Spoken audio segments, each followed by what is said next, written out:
Hey guys, I wanted to show you guys my new deck profile for my different dimension demon deck. This time I'm playing it with dragons, so I call it DDD dragons. Here we go. So first things first, I play triple Kepler still because he's the one that searches out everything in the deck. Well, he searches out the spell so that you can search out your DD monsters, so you gotta play him at 3. I play triple Lamia because with this deck it's synchro first, so that means we're gonna be going into a lot of synchro plays to beat our opponent down. You gotta play 3 of her because she's the main combo starter in the deck. And I play triple DD Swirl Slime and triple DD Necro Slime because these two go hand in hand together. I did cut them both down to 2 and 1 at times, but then you gotta play 3 of these each because you got a fusion so that you can go into your synchro monsters. So you have to play it at 3, in my opinion. It's just for consistency. If you see them in your hand, it's always a good thing because you can do something.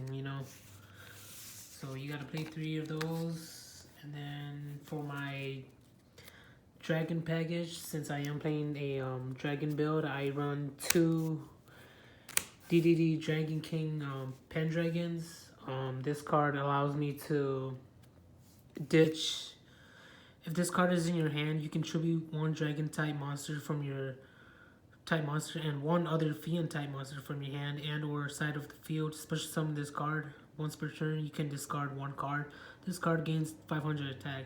Then you can destroy 1 spell or trap card on the field. This attack increase lasts until the end of this turn. So yeah, he's pretty good. If you have see, the thing is, I play 2 Dark Arm Dragon as well, just so that I can make my rank 8, not my rank 8, my Synchro 8, my Synchro 8 monsters. So yeah, if you have a Pendragon in your hand, and a Dark Arm, you can just tribute Dark Arm and 1 of your DD monsters to get him out, And then if you have Lamia as well, if you have Lamia, then you can just try to combo her off of this card right here too, so that you could go into your synchro plays and make whatever you want to make. So yeah, this is my new strategy for now. I think it's pretty good. This deck is mainly focused on synchro level 8s, so that's why I play these 4 level 7s right here. I think it's a pretty good addition to the deck, and I haven't seen anyone play these at all, so I think they're really underrated. And then for my last dragon, I only run 5 in the main. I am running the 1 Darkest Diabolos, Lord of the Lair. The reason why is because I wanted another monster to have to come back from the graveyard, to kind of abuse the graveyard as well, and to stop tributes, stuff like Nibiru and stuff like that, just kaijus. So I thought I'd run him just for fun. So far he's working out great with these cards right here as well.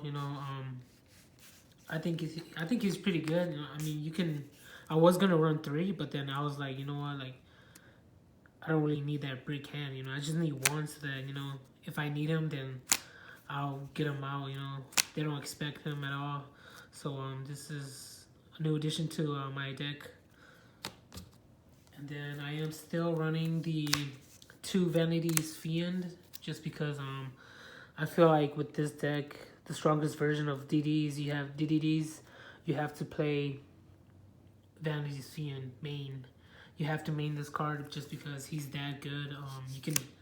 I cut out the 3rd one, you can put him on the side, but you have to play Vanity's Fiend, in my opinion. It just makes it's so easy to make him. If you draw him first turn, you can make him just like that, so you have to play this because we do want to lock our opponent down. So Vanity's Fiend is a must play for DDDs. And then I play 2 Savant Copernicus. This card is a Foolish Burial. Again, if you open up with him, that's fine. If not, late game, you can always dump something into the graveyard and extend your plays or something. So yeah, only 2 for now. I think it's good enough at 2. And then this time I'm running only 2 Ragnaroks, just because I am running the dragons, so I didn't want to have too many brick hands, because we are running a bunch of level 7s and 8s in this deck. So then I did cut 1 Ragnarok down to add 1 Savant Thomas, because I think I did cut Savant Thomas down too. I did play him at 2, but then I feel like he's just not that important. He's only there if you want to search out him, because that's what he does with his pendulum effect. He can destroy and special 1 from the deck, so you would get him out. So that's why I played this ratio right here, which I think is perfect. It's been working out great. So there's that. And then I am running the 2 Divine Zero King, because this card and this card, they all pretty much do the same thing. They can special. That's why I did cut him down to 1, because we have this card now. And this card, his effect says, his pendulum says, if you would take effect damage, you would take no damage. So this card is really good if you have the spell card, the continuous spell card of gates in the field, so you don't take damage, which is really good. And it also says if you normal summon 1 level 5 or higher DD monster, you can do it without tributing. So this effect is really good, because if you play him on the pendulum scale and you have your dragons, you can normal them without tributing, so it's just an easy normal summon. And then if you have your Lamias, then you can just normal her too, and then go for your synchro ace, so that's why I play him. He's been helping out the dragons a lot, they were meant for each other. So yeah, if you guys don't have this card yet, you guys should get it. He's really good. And then I am running the 1 DD Orthos, just because with this deck it's still meant for going second, so you do want to go second. And just because he's a tuner too, so we can use him to make synchros, and just to stop myself from getting OTK basically, because if you take battle damage or just effect damage in general, you can special him out until you get all the right cards. So he's just a nice addition to stop me from getting OTK'd. And then I run the 1 DD Night Owl. This card is just to extend my plays. If I have too many pendulums in the graveyard or something, I can just play him in the special and then go for link monsters, or whatever I want to make. Go for synchros. All right, and then that's it for the DDD package.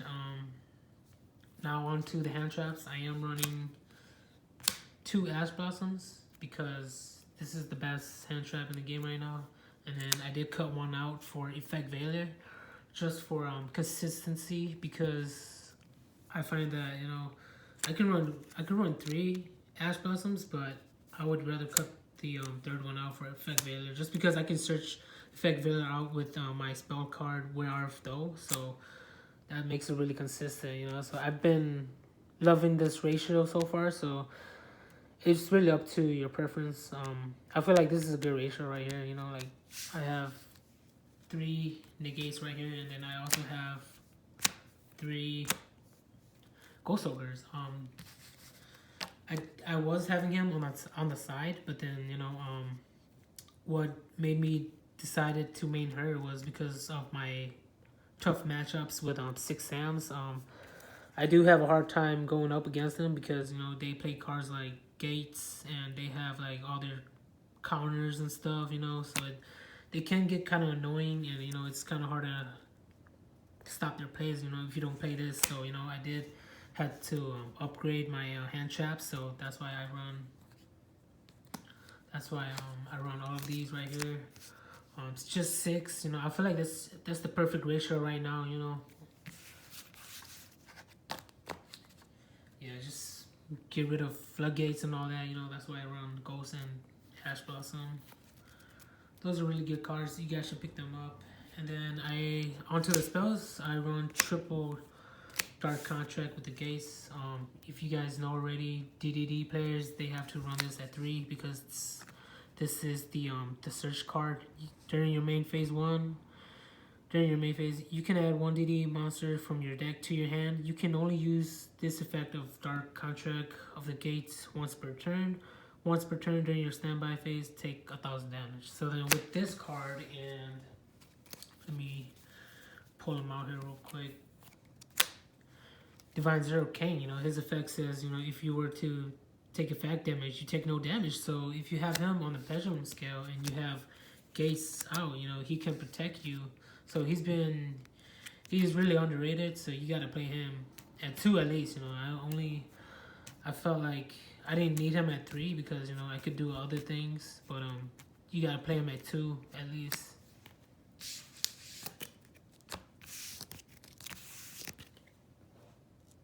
Next, I am running triple Allure of Darkness just because I have to search. Just because I have to draw. I have to draw my cards. And because we're running a lot of level 7s and level 8s, like I said, sometimes we don't want to draw into that brick hand. We're gonna draw into a lot of bricks, so we want to get rid of them. For example, if you draw in too many dragons and you can't use them or anything, then you gotta banish them. So that's why I played Allure of Darkness over my Dark World dealings this time, just because there's too many brick hands. So I gotta run this at 3, and then I run 1 Pot of Desires just because I want to be able to draw into my hand traps. So I gotta dig deeper into my deck. So it's just an extra bonus.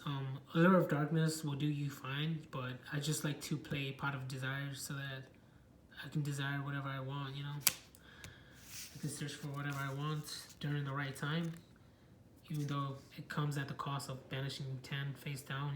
That draw 2 really helps. And then I play triple Where Art Thou. This is the search card for the level 1s in your deck. As you can see, this deck has a lot of level 1s. So yeah, you want to play this. You can search out Effect Veiler. That's why I cut out the 1 Ash Blossom for Effect Veiler. Yeah, this card is really good. The best searcher in the deck next to Gates. So you have to play 3 of each.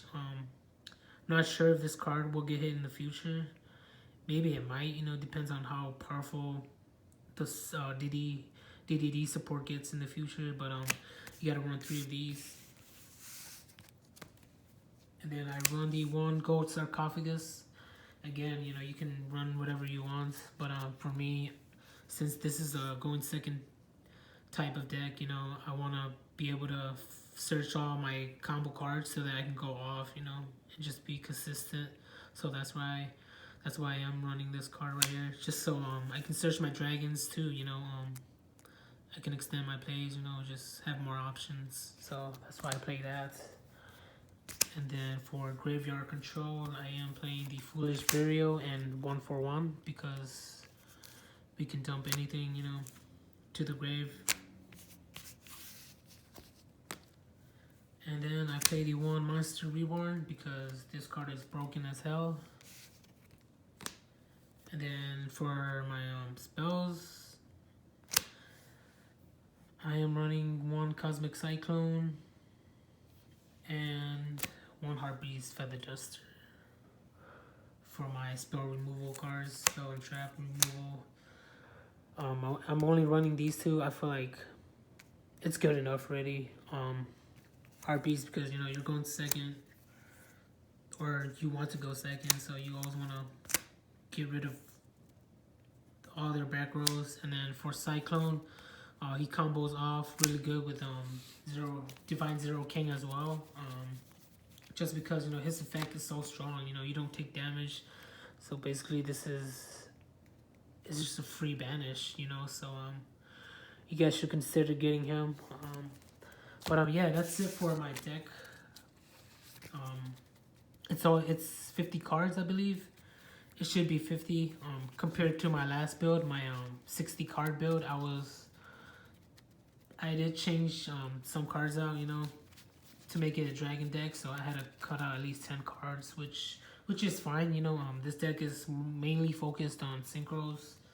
So let's get to the extra deck, and I'll show you guys what I'm talking about. For my level 7 synchros, I am playing the one DDD Gus King Alexander just because I want to make a Crystal Wing Synchro Dragon, and the only way to make him is you gotta go through him first. You know, you gotta make him first, so that's why I still run him. And I also run the Black Rose Moonlight Dragon just because she's a dragon, and this deck is still dragon themed, so that's why I still run her over Black Rose Dragon. Just because I like bouncing monsters back, and she's still pretty strong, so I like Moonlight Dragon a lot. And then I am running for my level 8s 1 Beals of the Diabolic Dragons. Again, he takes 1 Dark Tuner and 1 non-tuner, so you have to use a Dark Tuner, so which most likely is going to be Lamia and one of the Dark King Pendragons, you know, to make him Beals, because you know he can be destroyed by battle or card effects. When you take damage from an attack involving this card or from an opponent's card effect, this card gains attack equal to the damage it took. So yeah, he's a problem, so that's why I run him. And then I run the Crystal Wing Synchro Dragon because he can still, you know, negate stuff. Still pretty powerful. He's at 3,000, so I like him as well. And then I still run the Burrowload Savage Dragon because this is a dragon deck and we have to run all dragons. So yep, he might get hit one day too. He might go to prison. He might go to the banlist one day. So you know we might as well play him now while we have the chance, because he is OP as hell. And then my next level 8 DDD Curse King Siegfried, of course. This card, you can make him first turn too, if you can, or you can make him over your dragon synchros if you want, you know, because he can stop spell plays, face up spells on the field and stuff like that. So you know he's just a Sheehan but DDD version, so you know you still have to pay him at 1 at least, just because that's how powerful his effect is. You know, like he can stop Monster Reborn, you know, so that's how powerful he is. So you gotta run 1 of him at least. And then I am running the 2 DDD Flame King Genghis. The reason why is because just so you know I can get to my level 7 synchros. That's why I run him, you know, because the only way you make him is with the DD Swirl Slime and Necro Slime. So that's why I run those 2, just so that I can have options to have more like ways to go into my synchro monsters. So that's why I still run him at 2. And then I'm still keeping the DDD Oracle King, the Arc, and Beowulf package because I feel like they're still pretty good, especially Beowulf. I choose him over the High King Flame Genghis, which is the stronger version of him.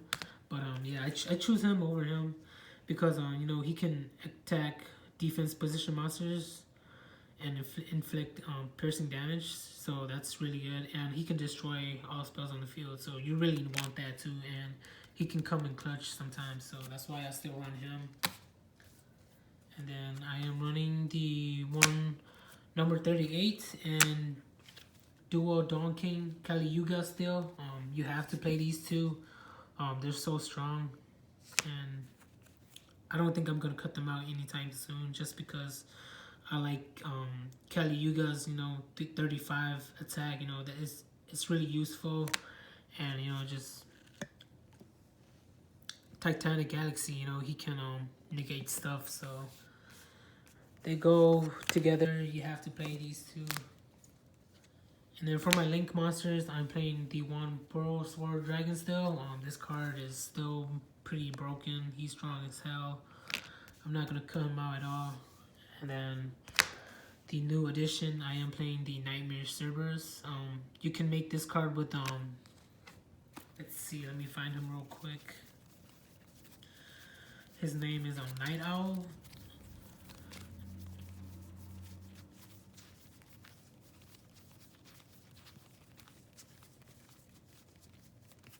What happened to him? I had him right here.